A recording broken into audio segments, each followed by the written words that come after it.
Military Broadcast Radio, the station that's giving veterans a voice. Find us on the web at mbradio.us. This entire military is one cohesive, dedicated force. And the threats to our nations, they don't sleep. They're watching our every move. Iran, Russia, China, North Korea, ISIS, Al-Qaeda. They may be watching this right now. Our military should not be mistaken for a cable news gabfest show. We don't care what you look like. We don't care who you voted for, who you worship, what you worship, who you love. It doesn't matter if your dad left you millions when he died or if you knew who your father was. We have been honed into a machine of lethal moving parts that you would be wise to avoid if you know what's good for you. We will not be intimidated. We will not back down. We've seen war. We don't want war. But if you want war with the United States of America, there's one thing I can promise you, so help me God. Someone else will raise your sons and daughters.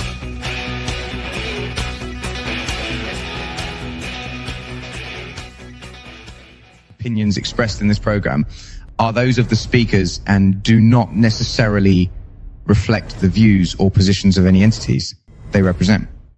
Find us on the web at mbradio.us. Military Broadcast Radio, the station that's giving veterans a voice. Find us on the web at mbradio.us. Opinions expressed in this program are those of the speakers and do not necessarily reflect the views or positions of any entities they represent. Find us on the web at mbradio.us. Join Terry with Tracer Rounds every Tuesday at 8 p.m. Eastern to hear interviews with veteran artists, veteran business owners, and businesses that support veterans. Catch us on Roku, Amazon Fire TV, and MB Radio.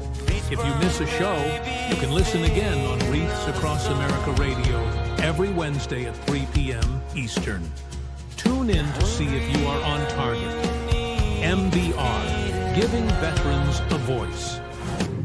Find us on the web at mbradio.us. Welcome to the Tracer Rounds podcast, and I'm your host, Terry.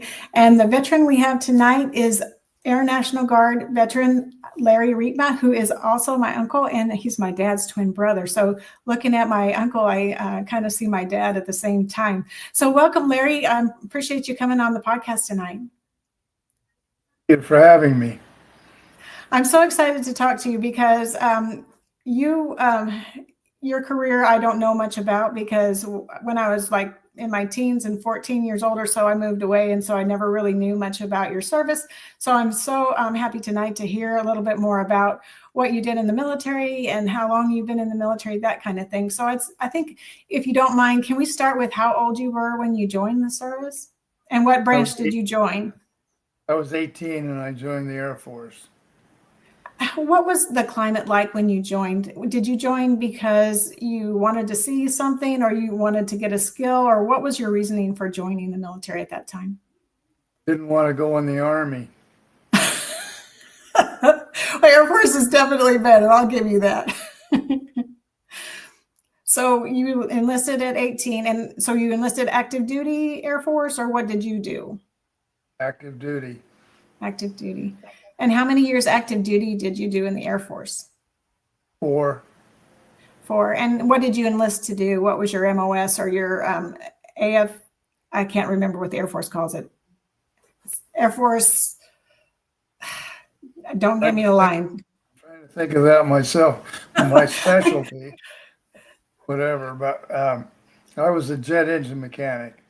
Jet engine. And what type of planes did you work on?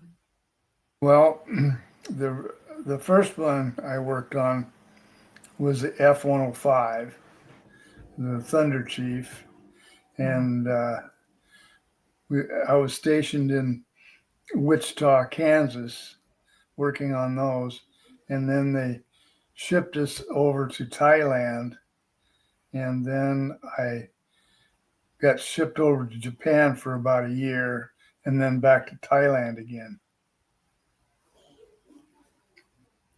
So we have some comments from some family. So Jerry says, we're here. And Robert says, Uncle Larry, oops, I missed it. Hold on, it disappeared on me. There it goes. Uncle Larry. And then some of our hosts are on here too. We have MJ, who is a host for the World of Conscious Positive Thinking.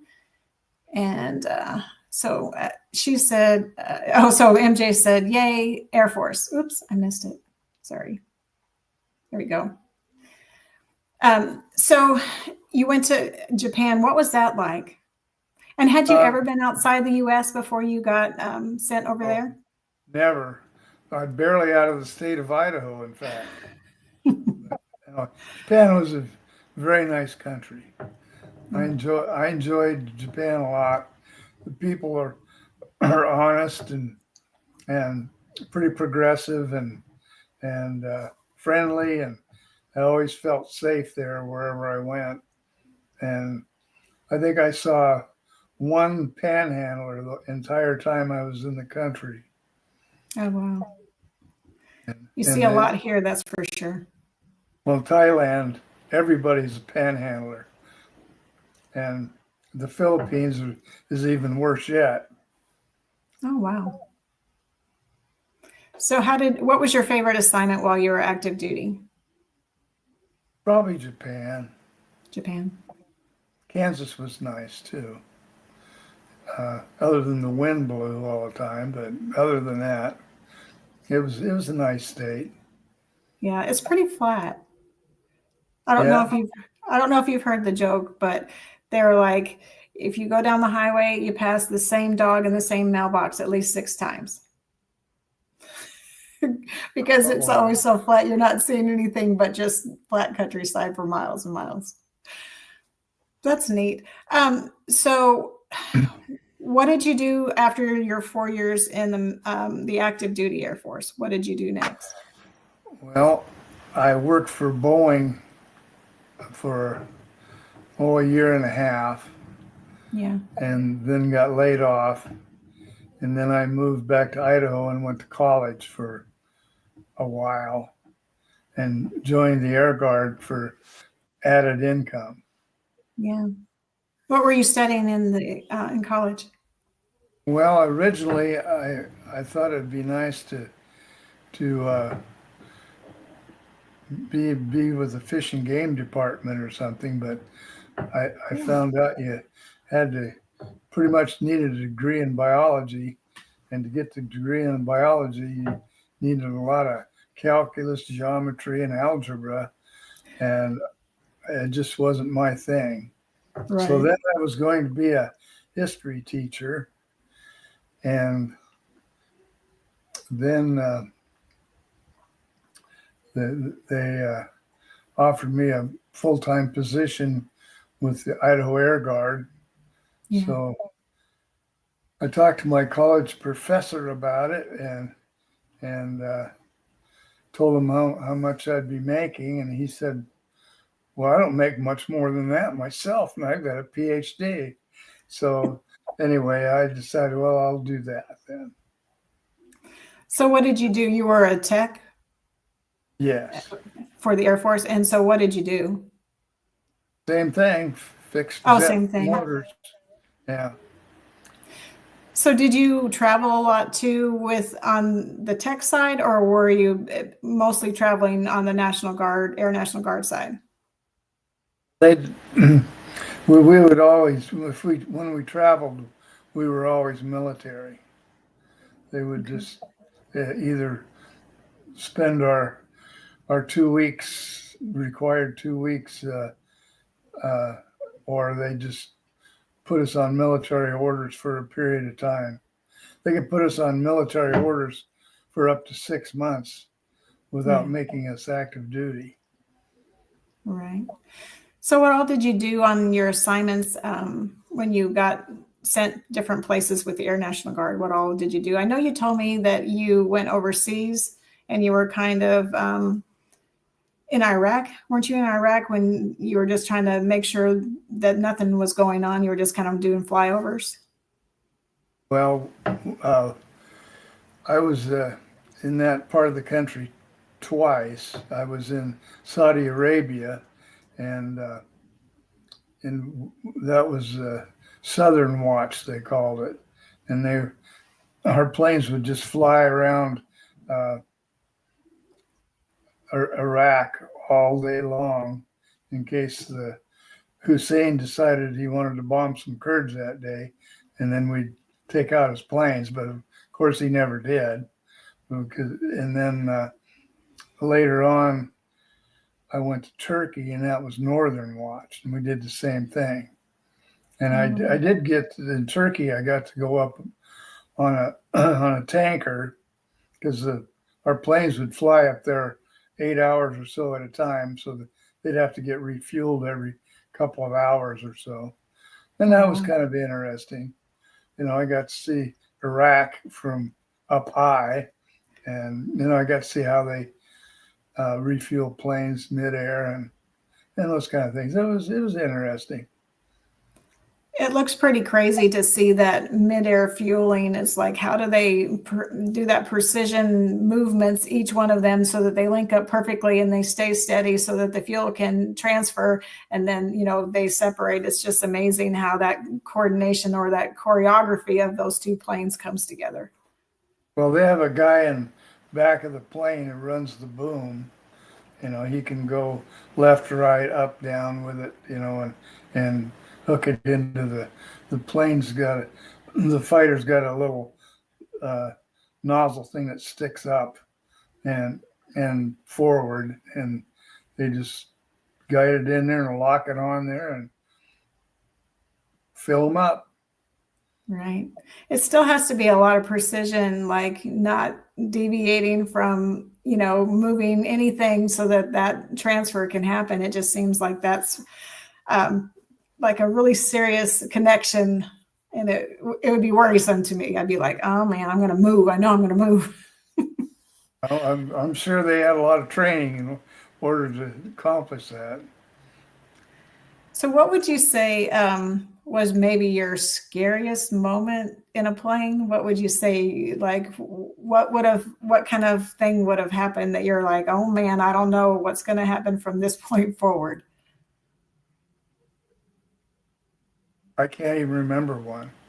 Can't remember. Well, that's good. That means there was nothing really scary.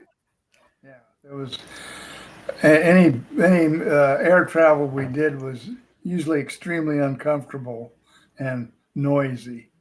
Yeah, I bet. They don't put you in first class. We usually had web seats that are on the edges of the plane, and we'd be surrounded by cargo, and there was so noisy in there you couldn't really carry on a conversation, and so I didn't enjoy traveling much. Yeah, well, I could see that. So when you were in air, what did you have a job on the plane too, or just traveling mostly with the crew to make sure the plane didn't have any problems? Well, no, the planes that I flew on were strictly transportation. Transportation. Yeah, all the planes that I worked on were fighter types. Yeah. Single or double occupancy on them, and that was about it.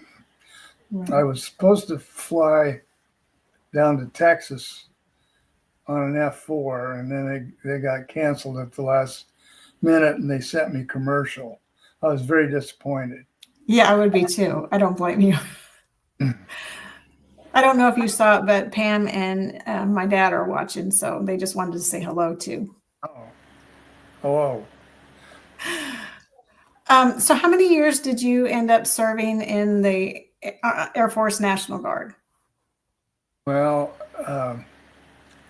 I had 23 years as a full-timer, and then add about 3 more years as a part-timer.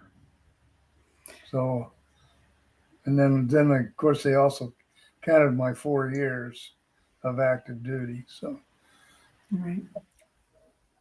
What would you say your biggest takeaway from the service was? My retirement. Well, that's something, isn't it? Yeah, I would say that's a good takeaway. Do you miss it? No. No? No. After all those years, you don't miss it? No, I was happy to go. Yeah. I miss some of the camaraderie there. Yeah. We usually were pretty much underworked, so we had a lot of time to make one another's life as miserable as possible. That was always fun. So you were a jokester, were you? Kinda. Yeah. Sounds just like my dad. He was a jokester at his work too. They never knew what he was going to do. So it sounds like two peas in a pod. Well, I was the butt of many of them. So Oh no. yeah, it went both ways. So you were giving out, but you're also receiving some of those jokes or some of those pranks. Well, if I could share one of the better ones. Yeah. There was about 8 or 10 of us in the shop, and we only had one latrine, and it only had one stall in it. You know, it had a door on it and all that. Right. And I had to use it pretty badly. And so I kept checking, but this one guy realized that I was checking, so he snuck in there and with a pair of boots out of his locker and put those in the stall. So every time I'd look, I thought it was somebody was using it. They thought that was funny. They really got it. How did you figure out that no one was in there? I don't remember how I figured it out, but I finally did. Maybe I went next door. You know, it was pretty drastic, but that's kind of things we do to one another. Kind of ornery. Oh, that's funny. I think we're going to take a quick break, but when we come back, we'll follow up with some more conversation about your service. So we're going to hear Coffee Anderson, Mr. Red, White, and Blue. We'll be right back. All right.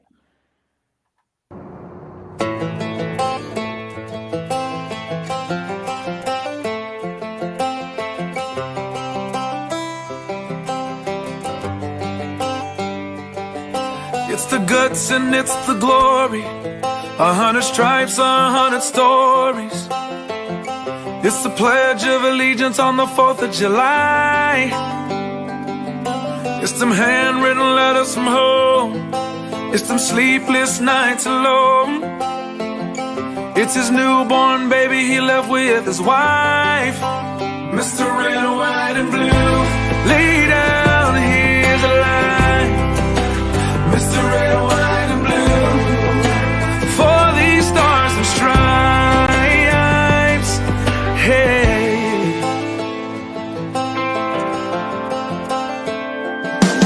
From the fields of Indiana to the swamps of Louisiana to the golden coast of California, Uncle Sam's the only family he's got.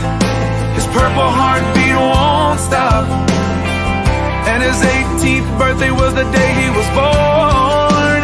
Mr. Red, White, and Blue, lay down, here's the line. Mr. Red, White, and Blue, for these stars and stripes. Mr. Red, White, and Blue, stand on the front line.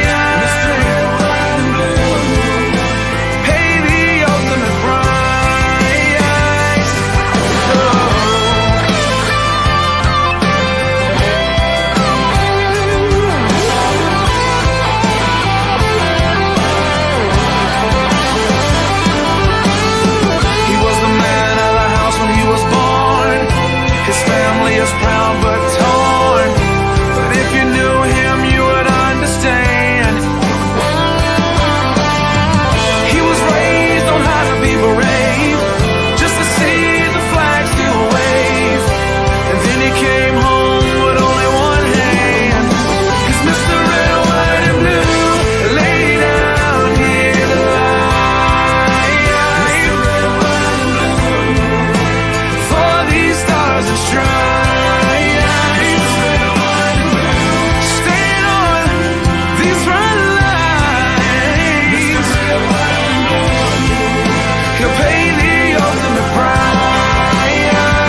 Military Broadcast Radio, the station that's giving veterans a voice.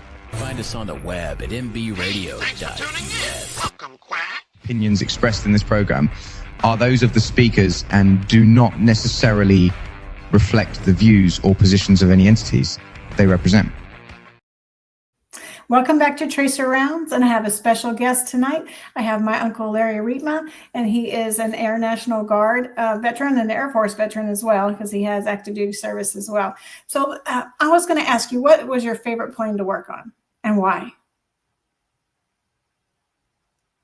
Well, probably the F4, because I did it the longest. I could still work on it today because I knew it so well.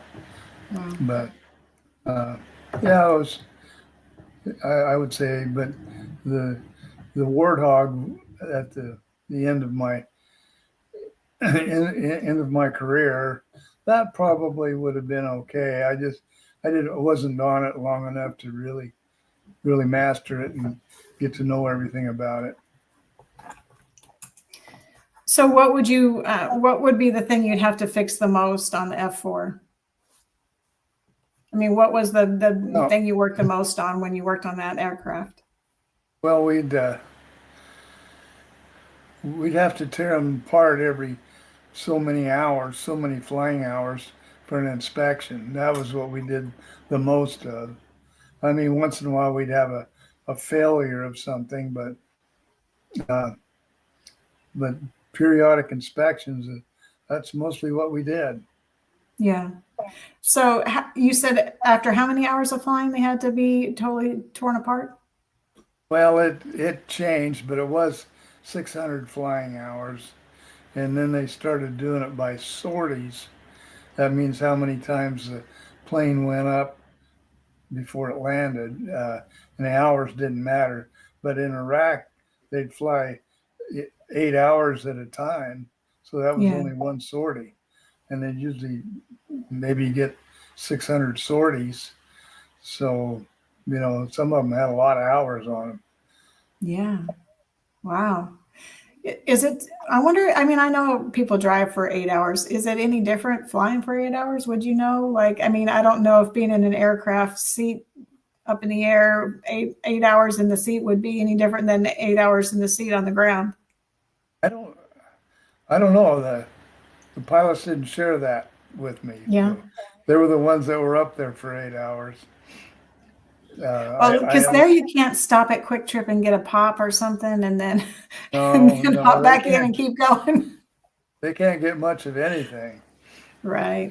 So yeah, I don't know how I really don't know much about what it'd be like, but it's quite confining in there. There's not a lot of room to wiggle around and readjust yourself. So. Right. Yeah, I can't imagine just being kind of stifled for 8 hours without any kind of, real movement or whatever. That seems like a really long time to be in that space. That's why they make the big bucks. Right. Yes. Yes. Did you hear of any, when you were over there and they were flying, did you hear of any near misses or anything that was going on at the time? No, but when I was in Thailand, they were shooting down 105s so fast we'd have airplanes scheduled to come in for inspection, and they'd get shot down. So we lost 5 in one day. Oh, wow. That's a lot. So what happens when you lose 5 aircraft in a day? You don't really have many replacements, do you? They had more. They'd send a few more over there. But they were going to retire that plane, and the North Vietnamese pretty well retired them for us. Yeah, it sounds like it. Yeah. Wow. Did the pilots get out, or do you know about any of that? One of them got held prisoner. Did they? Yeah. Oh, wow. There's a pretty good number of them over there. Yeah. Wow. Were any of them from your unit, or were the other planes that were shot down? No, they were from our unit. There's a lot of them went down. Yeah. That particular plane was pretty vulnerable for ground fire and MiG attacks. They just didn't. It didn't function well for those. They shot down a bunch of them. What did they shoot them down with? Oh, everything. SAM missiles, anti-aircraft fire, MiGs. They were Yeah. them out however they could. Yeah. Wow. That has to have been pretty scary to have witnessed and lived through all that. I can't imagine. I was quite safe where I was. I mean, Yeah. but yeah, to be a pilot, yeah, they earn the money on those for sure. Yeah. What year did you enlist? I don't know that I asked you that question. 1963. 63. Yeah, Okay. long time ago. And what year did you retire? The December 31st of 96. 96. And you said you don't miss it, but you miss the community and the jokes. Oh yeah. Well, I still stay in touch with some of the guys from there. Yeah. What unit were you in? 124th Fighter Wing. 124th Fighter Wing. Is that so? Is that unit still in service, or did it decommission? Or No, it's still there. Yeah. Still at Gowan Field. Yeah. Do they have reunions or anything that you attend? I went to a couple of things. Yeah. Yeah. Do you miss seeing the planes? No. No, you're like, I'm done. I know how to work on them, but I'm done. Yeah. I imagine it was hard work. I mean, I can't imagine that stripping a plane would be easy. Like there would be a lot involved, and just dealing with the amount of tools and everything else that you have to lug around and carry. I imagine it was quite a chore to handle that. Well, I worked primarily in the shop. Yeah.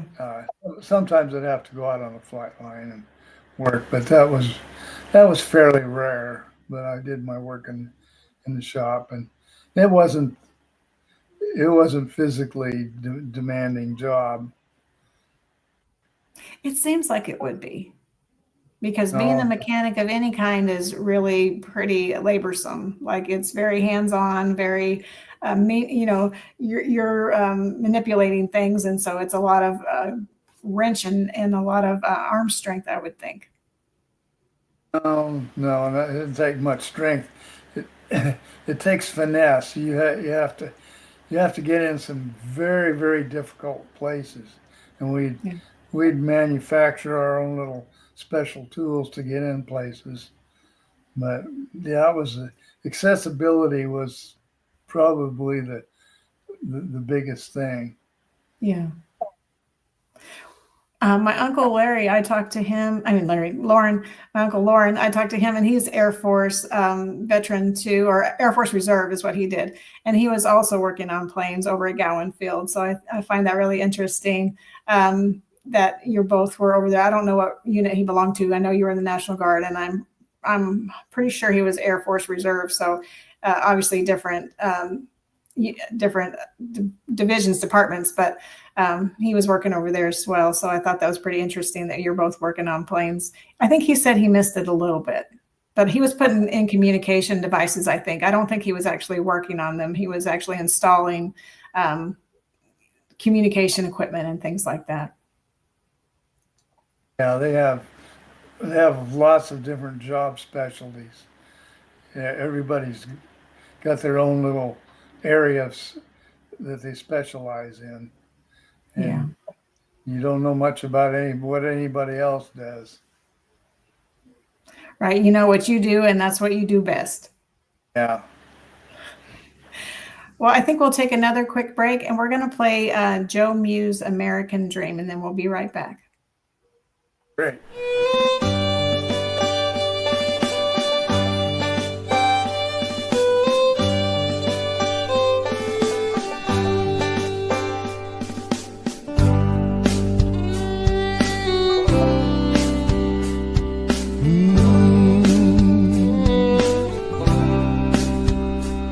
We're living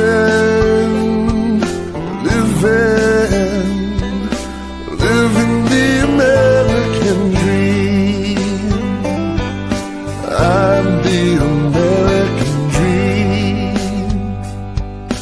Go to school, go to work, Sunday mornings choose a church, attend our games, our plays, PTAs. Drive our cars, flying planes, take the buses, take the trains, walk the beach, ski the slopes, living out our dreams and hopes. We're living, yes, we're living the American dream. We're the American dream. Thank you, soldiers, sailor, airmen, guardsmen, and marine. Thank you all for fighting for our freedom and our dreams, protecting our Constitution, guarding our homes and towns, defending our shores, seas, and skies, and putting boots on the ground. Some gave all for me and you. We served the red, white, and blue, protecting the American dream.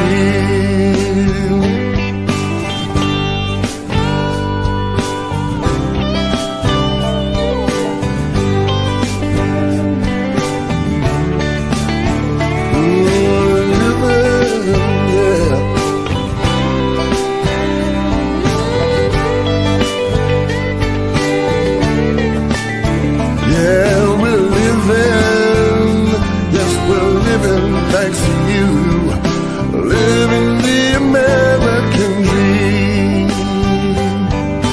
We're the American dream. The world's become a smaller place, many creeds and one big race, staking our claim to the Creator. We have to find a way for each to still be different but live in peace. Till then, we must protect ourselves, 'cause we're living, yes, we're living the American dream. I'm the American dream. We're the American dream.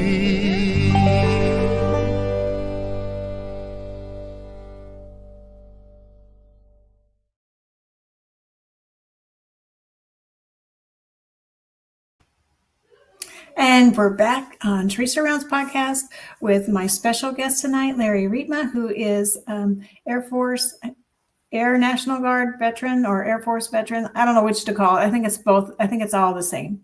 I was going to ask you, what did you do after you retired from the Air Force? Oh, I made a personal promise to myself I'd never hold another full-time job. So I did handyman things for people.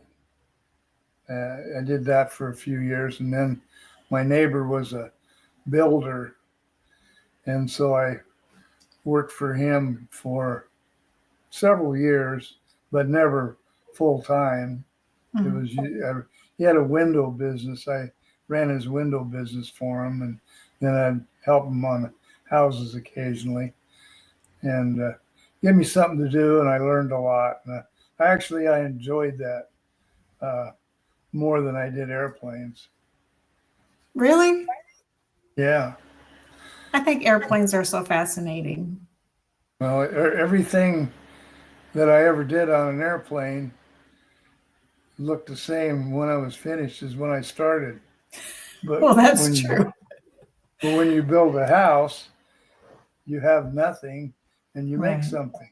Even if it isn't yours, you can still enjoy it. You can That's true. drive by it and remember fond memories of what you were doing on it, and feel a sense of accomplishment. And I don't think I really got that sense of accomplishment out of aircraft so much. Yeah. Understood. Yeah, I mean, it's pretty awesome to, go by somewhere a house that you built or they had a hand in building, and then see it over the years, and all the different families and that take up residence in the home and enjoy it. So you're building something that's a legacy for someone to enjoy for years to come. And so, they don't necessarily get decommissioned like aircraft and, be out of service. So unless somebody doesn't take care of them. So you get to enjoy that for years, probably longer than an aircraft that you worked on. Right.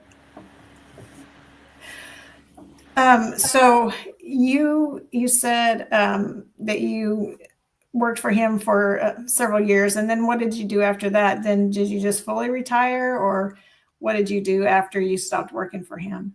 And did you build your house? Did he help you build your house? Yeah. Yeah. Well, my wife and I were the primary builders. Oh, wow. I didn't do everything on the house by any means, but I was my own general contractor. Yeah. But That's if nice.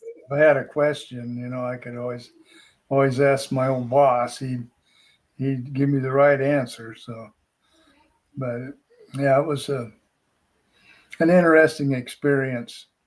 I bet. But well, we hit the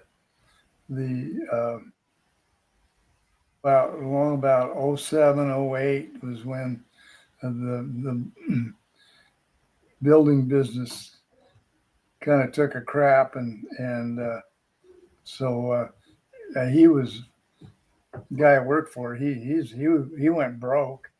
He got his home repossessed and everything, and Oh, man. and so anyway, he was available to help me occasionally, but and I helped him.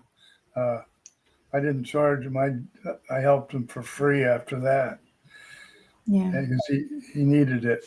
But then since then he's a multi-gajillionaire now. He's been real busy and has made all kinds of money. But that's the way the construction is. It's chicken one day and feathers the next. Yeah, you're right. The other uncle I was talking about, Lauren, he's a builder too. All the uncles were builders pretty much, or roofers. They started roofers and then they were builders. And he's, I think, seen the same thing that you're talking about. That's feast or famine. There's lots of work or there's no work. How long did it take you to build your house? About 3 years. 3 before years. we were Wow. really done. Maybe Yeah. a year and a half before we were able to live in it. But then we still had a lot of other things, painting and landscaping and sidewalks and outbuildings and lots of other stuff. But after about a year and a half, we were able to live in it. Yeah. It's a labor of love, it sounds like. Yeah. Yeah. It didn't seem like we'd ever get done. Yeah. In fact, I convinced myself we wouldn't, but lo and behold, finally did. Right. So what would you tell somebody joining the service today, joining the Air Force or Air National Guard? What piece of advice would you give them if they were trying to look for a career in the military or in the Air Force? What would you tell them today that's important to know? Well, you certainly got job security, and you better be able to follow orders, which I never was that good at. And there's a lot worse ways to make a living, but you're not going to get rich. True.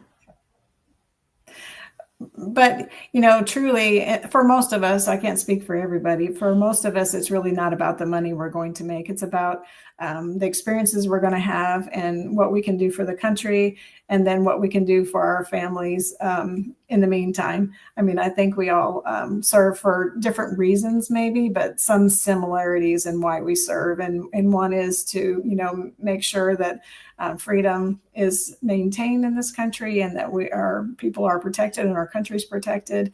And, it takes people to step up and say, I will give the oath in order to keep our freedoms the way they are. Would you say that's pretty accurate? Yeah, I'd say that's true.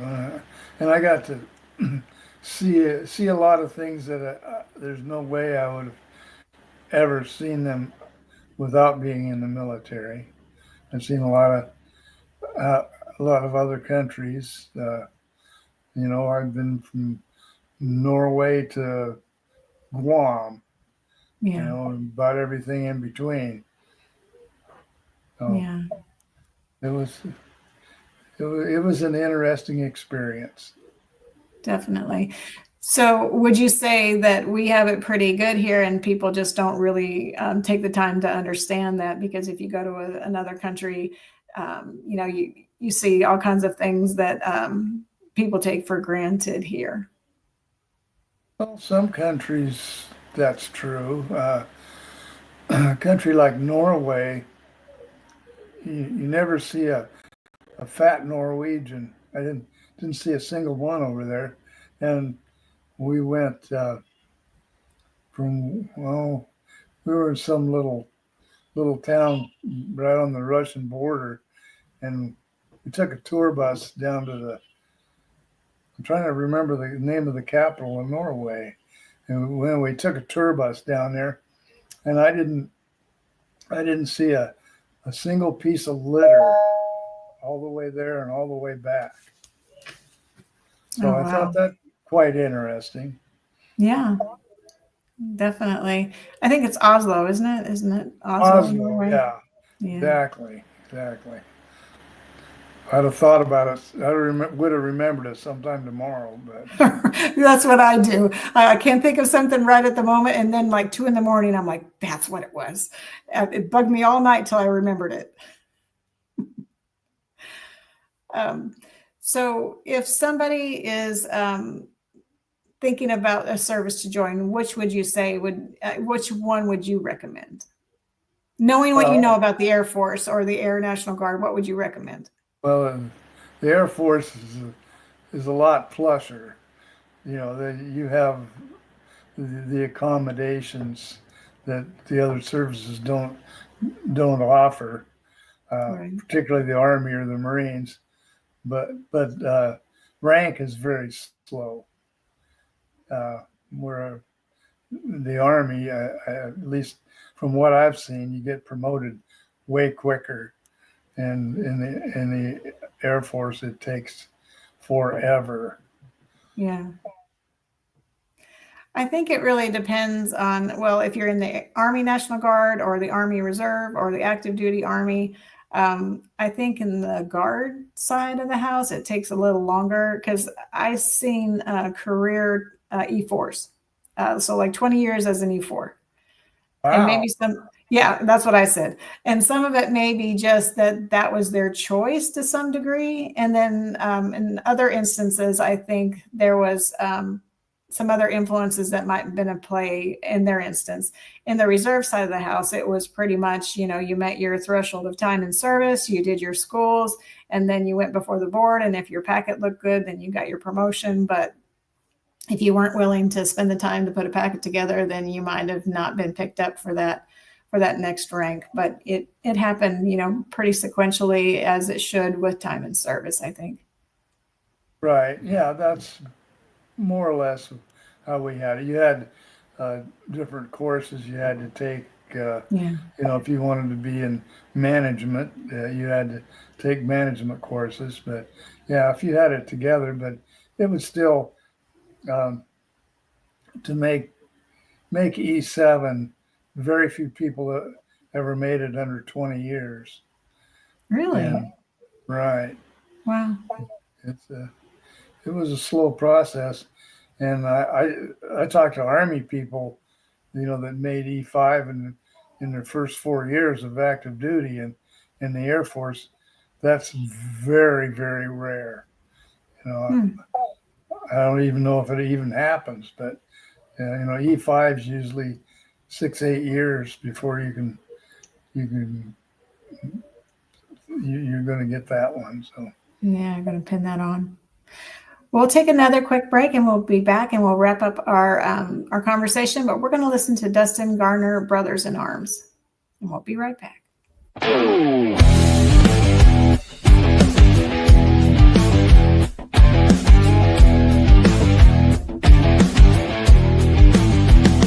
On the front lines we stand side by side, with courage and strength that we won't let slide. Through the chaos, our hearts beat as one. Each brother's a soldier, into battle we run. When the shots ring out, we won't back down. In the silence of loss, we'll wear our crown. We are soldiers, brothers in arms. Through fire and fury, we weather the storms. In unity, forged through the blood that we've shed. Together we stand, living for the dead. Each step we take through the mud and the pain, memories linger like the echoes of rain. We fight for the fallen, our spirit won't break. In honor we carry their names in our wake. Though the cost is high, our bonds grow tight. In the darkest of hours we'll shine our light.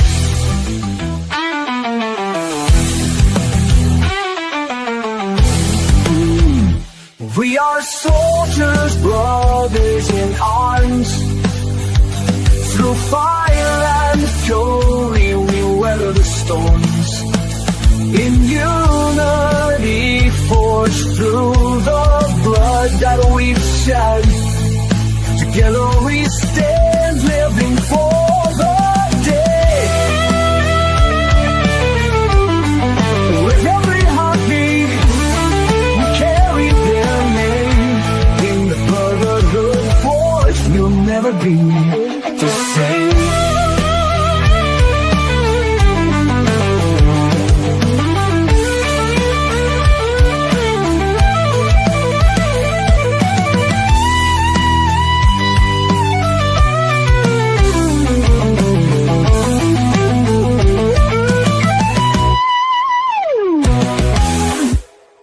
Military Broadcast Radio, the station that's giving veterans a voice. Find us on the web at mbradio.us. Opinions expressed in this program are those of the speakers and do not necessarily reflect the views or positions of any entities they represent. The interview of the week is brought to you by Jersey Mike's, a sub above. Welcome back to Tracer Rounds, where we're giving veterans a voice. And tonight's veteran is Larry Riepma, and he's my uncle, and he's my dad's twin brother. And it's like seeing my dad on the screen beside me, and I think that's pretty darn cool. all right. So let me ask you this. What would you say your highlight of your service is? What would you say, like, if you could just put your hands on one thing, what would you say that one thing is? I mean, do you feel like it gave you opportunities that you wouldn't otherwise have in the industries that you did maybe afterward, or that just, a knowledge that you took away that you wouldn't otherwise had? What would you say your poignant moment or your pivotal moment in your service was? That's difficult to say, but I learned a lot of things when I was younger, like responsibility and loyalty and being able to follow direction and those sort of things, where had I not been in the military, I probably would have taken me a lot longer to learn those things. than it did. Maybe I would have never. I don't know. Hard to say. Yeah, I think the military teaches you what you can do when you didn't think you could do it. Like it pushes you past a boundary you thought existed, and then you realize it didn't because you just push past it. Because everything seems so hard, and then when you're forced to like go beyond what you think you can do, you find out you can do a whole lot more than what you ever envisioned. Is what I've learned in my military experiences. You know, I didn't think I could do some things, and then I found out I could go a whole lot harder and longer than I ever thought. Would concur. So is there anything that you'd like to say, just that we didn't talk about, or anything you'd like to follow up a question on while we have a few minutes left?